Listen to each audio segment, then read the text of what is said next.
Bonjour et bienvenue à nouveau sur la chaîne Chantons à Dieu pour cette proposition de chant pour la messe du 15 juin 2025 qui sera la messe de la Trinité. Nous sortons du temps pascal, la couleur liturgique sera encore le blanc, nous fêtons la Trinité donc dans ce premier dimanche après la Pentecôte. Comme vous le savez, nous nous penchons rapidement sur les textes du jour. Le premier texte, si je me rappelle bien, parce que j'ai oublié bien sûr une de mes premières pages et je ne peux pas aller la chercher, est un texte de la sagesse. Donc les textes sont orientés bien sûr vers cette notion de Trinité, j'y reviendrai plus tard, mais avant d'ailleurs, nous fêtons cette année les 1700 ans du Concile de Nicée, qui définira définitivement le dogme de la Trinité, donc 1700 ans, vous comprenez qu'on est en 325. On n'est pas en 35 après Jésus-Christ, donc la Trinité est une chose qui va venir petit à petit, même s'il existe des formules trinitaires que Paul en emploie dans ses lettres, dans ses salutations, que l'Épître aux Philippiens dit quelque chose de cela, mais au début, c'est très divers les perceptions de qui est qui dans la relation du Père, du Fils et de l'Esprit. Donc le premier texte, si mes souvenirs sont bons, traite, c'est un texte de la sagesse, et dans lequel les chrétiens ont vu la préfiguration du Verbe, le Fils, le Christ. La Bible ne dit pas tout d'un coup Dieu est Trinité, elle sème des figures, elle trace des lignes et elle nous laisse méditer dans l'écoute, à l'écart. D'ailleurs, peut-être à l'époque du judaïsme, en même temps que le concile de Nicée, l'idée d'un dithéisme, disent certains chercheurs, n'est pas à exclure, que Dieu serait deux en un pour certains courants judéens, juifs, que nous qualifions de juifs. Ensuite s'ensuit le psaume 8, qui est un très beau psaume, un psaume cosmique qui nous replace à notre juste place, petit dérisoire face à l'univers. Cependant, c'est un psaume particulier. Il y a la révélation, et puis il y a la petite révélation. Sauf que là, ici, on est dans la grande révélation, mais c'est un texte, ça flamboie pas. Qui est l'homme pour que tu t'en soucies? Tu l'as fait presque divin, presque un dieu, suivant les traductions. Elohim, qui est un terme un peu délicat à traduire, mais qui a rapport à la divinité, qui est l'homme.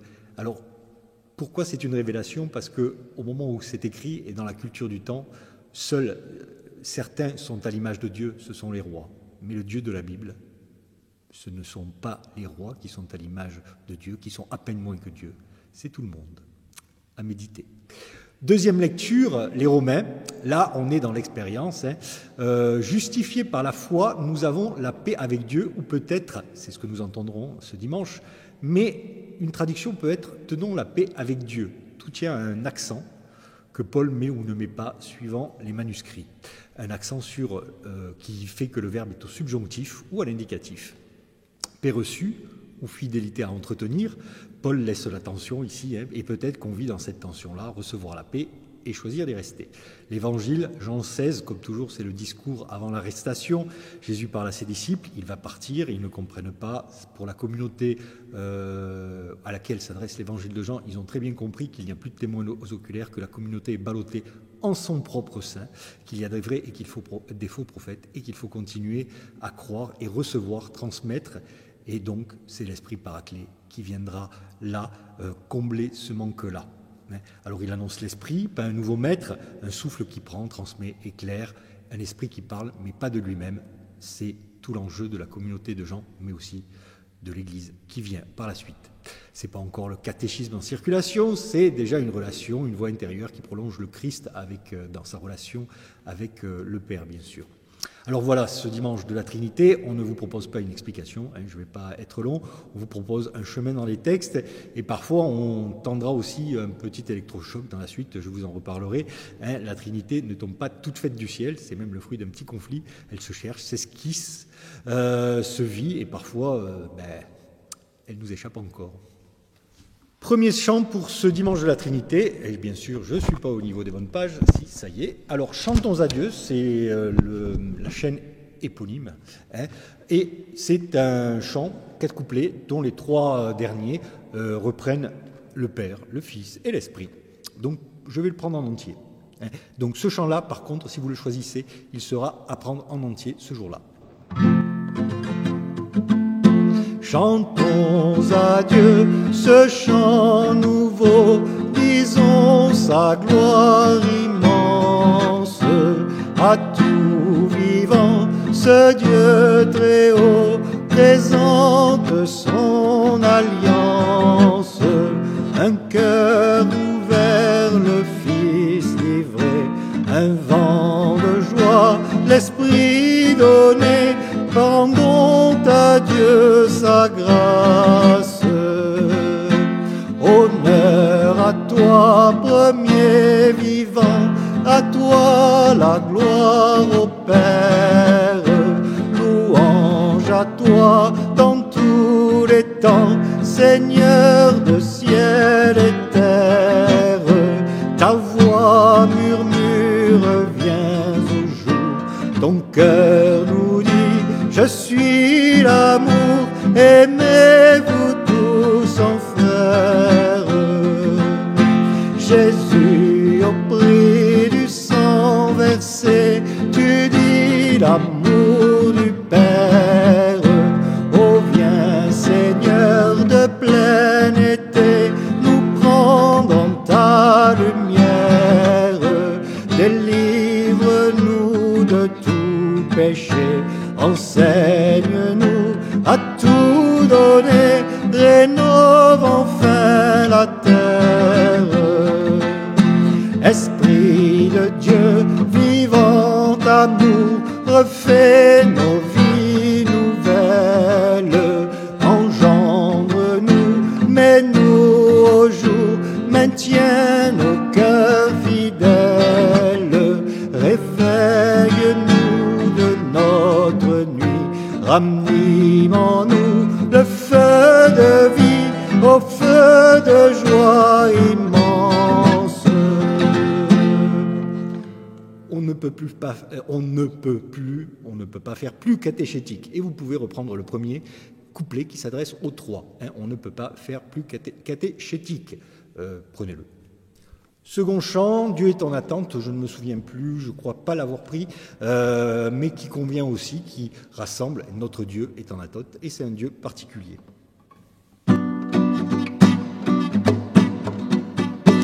Entrez, Dieu est en attente, sa maison est un lieu pour la paix. Goûtez, Dieu est en partage, sa table est un lieu pour se donner.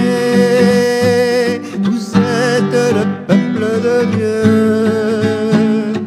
pierre vivante de son église, trace brûlante de son passage, jetant les grains de l'évangile. Entrez, Dieu est en attente, sa maison est un lieu pour la paix. Goûtez, Dieu est en partage, sa table est un lieu pour se donner. Vous êtes le peuple de Dieu,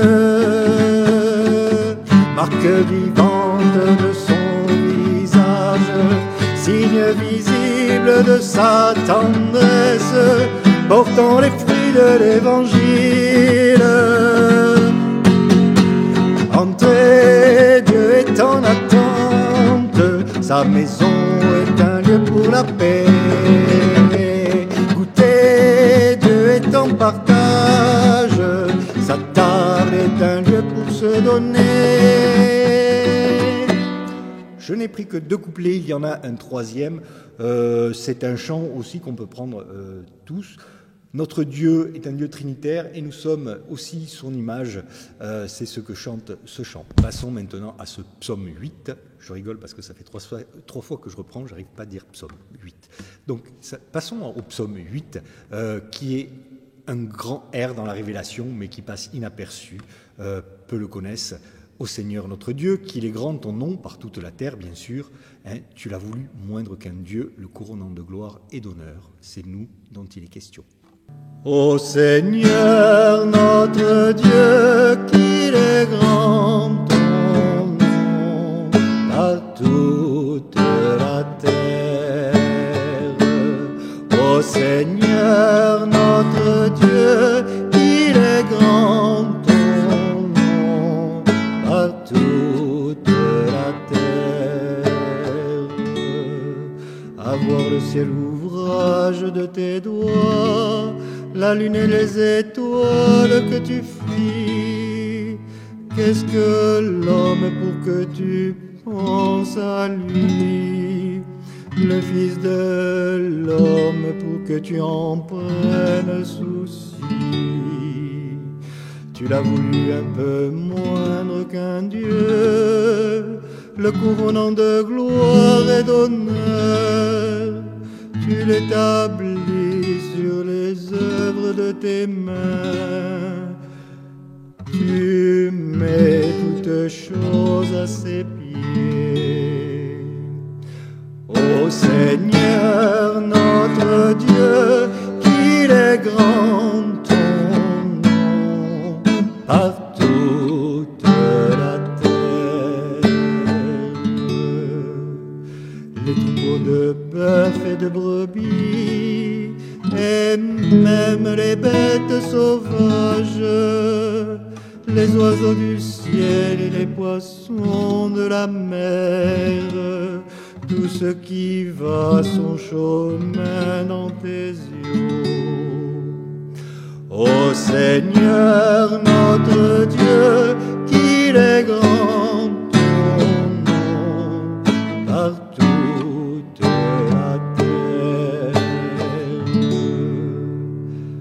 Alors nous n'en avons que quelques versets ce jour-là. Je vous invite tous à courir, vraiment, prendre le psaume dans son entier, le méditer, le prier, l'avoir quand vous voulez avec les smartphones. C'est miraculeux, on les a tous. Traduction AELF, Tob ou Bible de Jérusalem, ou Louis II, ça le fait aussi, ou si vous voulez, une Bible hébraïque. Passons maintenant au chant d'offertoire, et j'avoue qu'il était un peu difficile de choisir. Vous avez vu, il y a un effet spécial derrière, hein. Le soleil m'aide, la création, ô Seigneur, qu'il est grand ton nom. Les vitraux se reflètent, c'est génial en cette saison, et il fait beau en plus. Tu es notre Dieu et nous sommes ton peuple. C'est difficile de trouver des chants idoines pour la Trinité. Il faudrait peut-être s'y mettre, mais c'est vrai que le sujet est ardu. Et tu es notre Dieu et nous sommes ton peuple. Ouvre-nous les chemins de la vie. Notre Dieu est un Dieu trois, un Dieu d'amour, un Dieu de relation. Tu es notre Dieu et nous sommes ton peuple. Ouvre-nous le chemin de la vie. Toi qui tiens dans ta main la profondeur de l'homme, mais en nous aujourd'hui le levain du royaume. Tu es notre Dieu et nous sommes ton peuple. Ouvre-nous le chemin de la vie. Tu dévoiles à nos yeux l'océan de ta grâce. Sois pour nous l'horizon, viens briser nos impasses.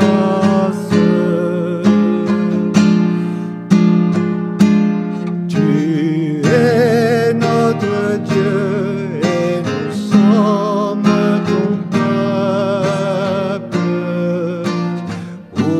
Ouvre-nous le chemin de la vie.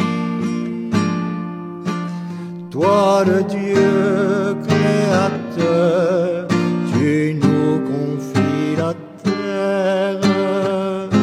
Saurons-nous par l'Esprit l'habiller de lumière. Tu es notre Dieu et nous sommes ton peuple. Ouvre-nous le chemin de la vie. En Jésus le Seigneur, tu nous dis ta parole, que l'esprit dans nos cœurs démasque nos idoles. Tu es notre Dieu et nous sommes ton peuple. Ouvre-nous le chemin de la vie. Chant très beau, paroles denses, je n'ai pu m'empêcher de prendre les 4 accords, alors que je m'étais promis de ne prendre que 2 couplets pour faire court. Vous pouvez aussi le reprendre en fin de communion. C'est probablement moi ce que je ferai, parce que je prendrai un autre chant pour l'offertoire. Et je prendrai d'ailleurs le chant qui va suivre, qui est un chant de don que j'ai déjà pris. Donc le second chant, tout vient de toi, Père très bon. Il n'est pas inutile des fois, même ça serait plutôt idoine, j'aime bien ce mot, pour les offertoires, que de prendre des chants d'offrande. Tout vient de toi, Père très bon. Voici dans nos mains la joie que tu nous donnes. Voici la table dressée pour tes amis, pour tes invités. Voici notre joie de te dire merci. Tout vient de toi, Père très bon. Voici dans nos mains la joie que tu nous donnes. Voici le fruit du travail, avec des fleurs, avec la lumière. Voici notre joie de te dire merci. Tout vient de toi, Père très bon. Voici dans nos mains la joie que tu nous donnes.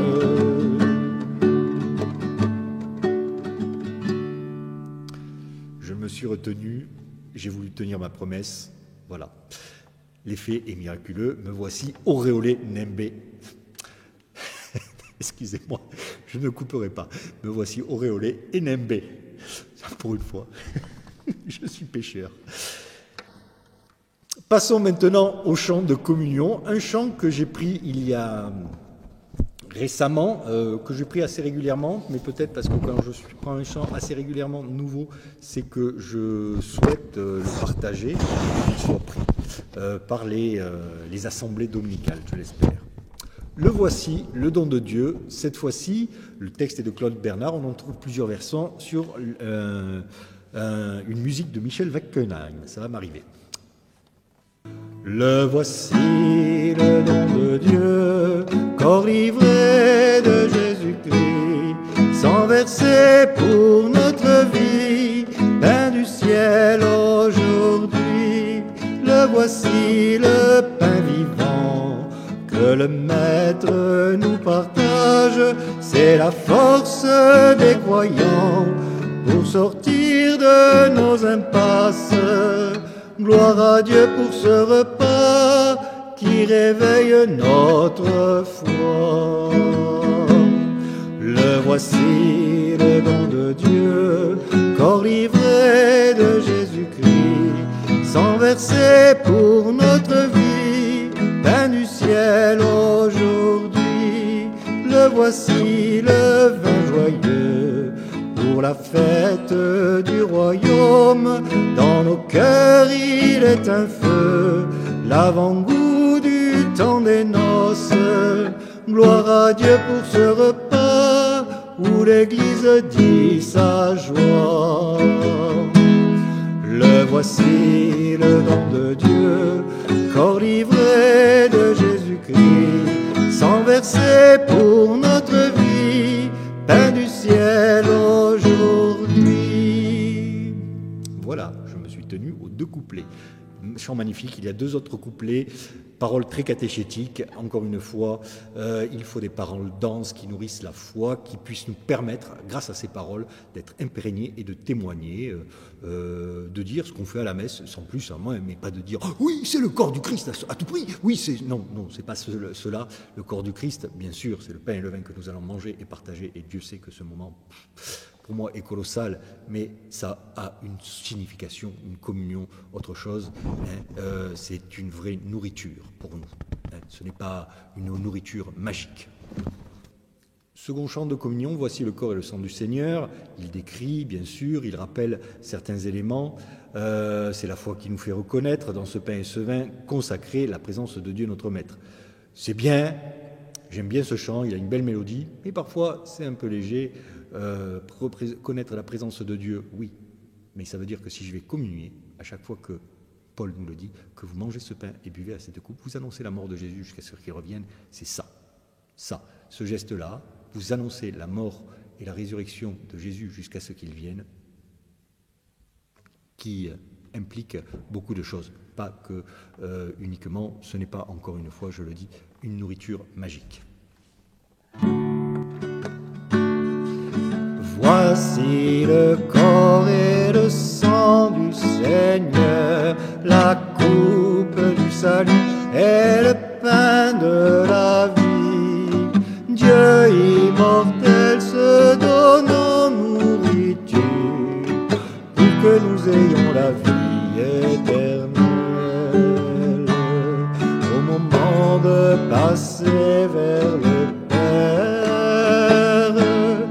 le Seigneur prit du pain et du vin pour que soit accompli le mystère qui apaise à jamais notre faim.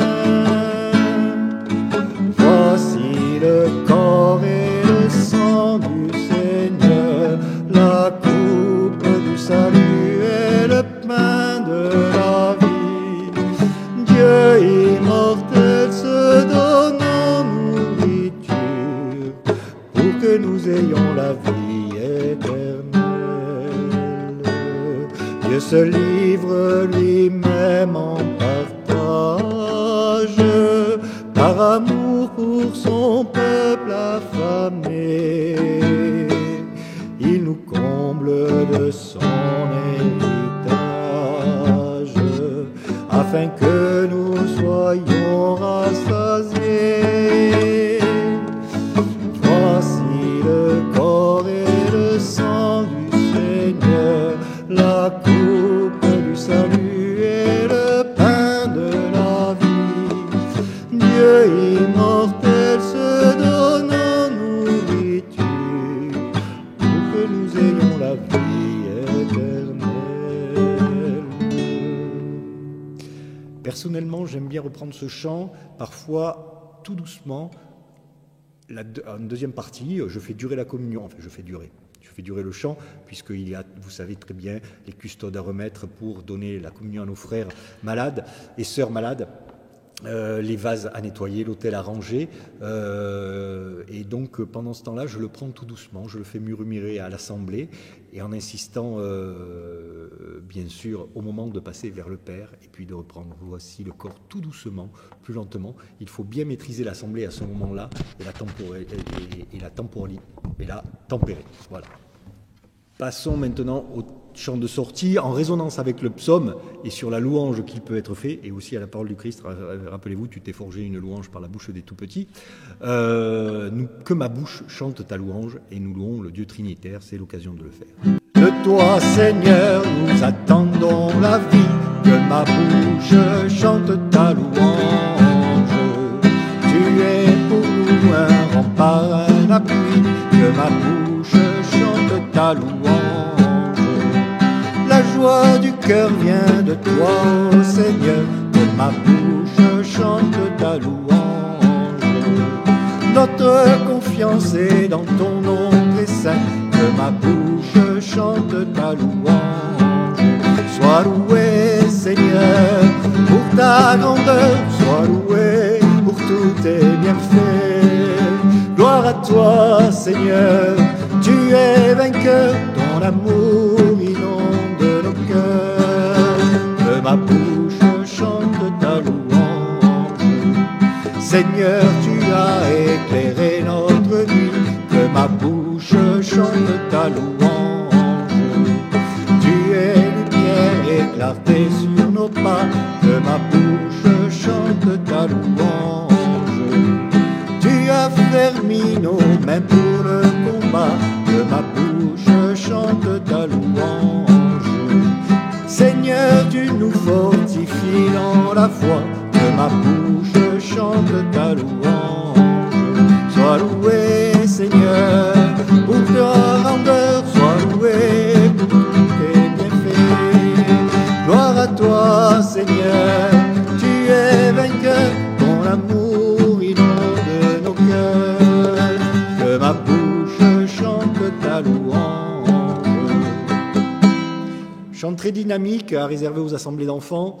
Encore une fois, c'est un bon chant, mais je prends régulièrement, mais à petite dose, parce que là, le sens poétique, je trouve, est un peu... me laisse sur ma faim, je vais le dire comme ça. Dernier chant, nous chanterons pour toi Seigneur. Je conseille les couplets 1, 2, 3, 4 et la doxologie si vous voulez, puisqu'il raconte Dieu, c'est le dessein de Dieu, voilà, qui convient aussi en ce dimanche de la Trinité, puisque notre Dieu a un dessein pour nous. Nous chanterons pour toi Seigneur, tu nous as fait revivre, que ta parole dans nos cœurs à jamais nous délivre. Nous contemplons dans l'univers les traces de ta gloire, et nous avons vu Théophée éclairer notre histoire. La terre tremble devant toi, les grandes eaux frémissent, le monde est l'œuvre de tes doigts, et le ciel t'obéisse. Encore, et on pourrait continuer, j'ai accéléré sur le dernier, je me suis trompé dans les couplets du dernier, dans les paroles du dernier couplet, veuillez m'en excuser. Voilà pour ce dimanche de la Trinité. Il me semble que nous nous retrouvons pour ce qu'on appelle la fête Dieu avant, le corps et le sang du Christ, je crois. Il y aura une séquence, un chant à prendre obligatoirement après la deuxième lecture, il me semble, ou le psaume, je ne sais plus. Voilà. Je vous souhaite une bonne semaine. J'ai pris un peu de retard, je vous prie de m'en excuser et n'oublions pas, notre secours est dans le nom du Seigneur. Il a fait le ciel et la terre.